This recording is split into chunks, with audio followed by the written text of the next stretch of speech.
আসসালামু আলাইকুম, welcome back to my new video. আজ আমি আপনাদের সঙ্গে অনেক মজাদার একটা বেগুনের ভুনা রেসিপি শেয়ার করব। এই রেসিপি থাকলে মাছ মাংসের কোনো প্রয়োজন হবে না। তো চলুন রেসিপিটি দেখে নেওয়া যাক। এর জন্য এখানে আমি নিয়েছি দুইটা বেগুনটাকে এরকম চাক করে কেটে নিয়েছি।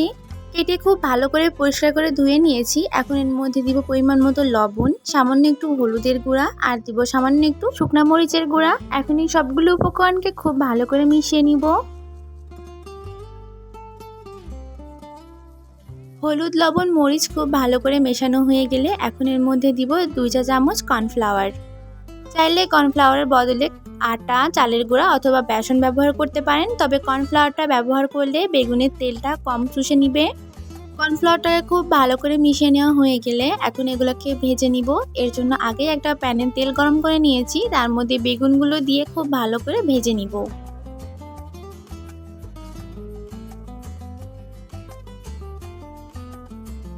এক পাশ ভাজা হয়ে গেলে উল্টে দিব। এরকমই উল্টে পাল্টে বেগুনগুলোকে খুব ভালো করে ভেজে নিব। বেগুনগুলো ভাজা হয়ে গেলে তেল থেকে উঠিয়ে নিব। কড়াইয়ের মধ্যে দেখতেই পারছেন তেলটা কিন্তু অনেকটা কম চুষে নিয়েছে। এইভাবে যদি বেগুন খাওয়ার জন্য ভাজেন তাহলে কিন্তু তেলের পরিমাণটা অনেক কম লাগবে।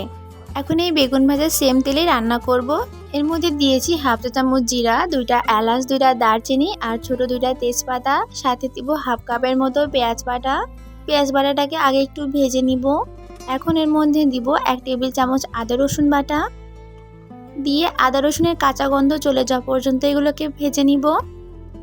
এখন দিব 1/3 চা চামচ হলুদের গুঁড়া, হাফ চা চামচ লাল মরিচের গুঁড়া, হাফ চা চামচ ধনিয়া গুঁড়া, পরিমাণ মতো লবণ, দিব হাফ চা চামচ ভাজা জিরা গুঁড়া। দিয়ে এখন এই সবগুলো মশলাকে খুব ভালো করে কষে নিতে হবে। প্রথম অবস্থায় এরকম শুকনা করে একবার কষিয়ে নিব। এরপর এর মধ্যে সামান্য একটু পানি ব্যবহার করব। পানিটা ব্যবহার করে আবারও কিছুক্ষণ খুব ভালো করে কষে নিতে হবে।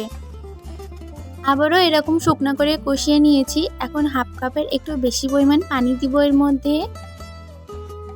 পানিটার সঙ্গে মশলাগুলো খুব ভালো করে মিশিয়ে কিছুক্ষণের জন্য ঢাকনা দিয়ে রান্না করে নিব। এরপর ঢাকনা উঁচিয়ে সবগুলো মিশ্রণকে আবারও খুব ভালো করে মিশিয়ে দিয়ে ভেজে রাখা বেগুনগুলো এর মধ্যে দিয়ে দিব। বেগুনগুলো দিয়ে একবার উল্টে দিতে হবে।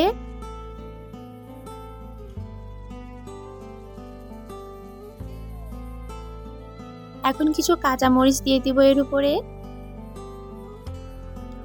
এই পর্যায়ে কাঁচামরিচ দিয়ে কিছুক্ষণের জন্য এটা ঢাকনা দিয়ে রান্না করে নিব। ঝোলটা যখন একদমই এরকম গা মাখা হয়ে যাবে তখন চুলা থেকে নামিয়ে নিব।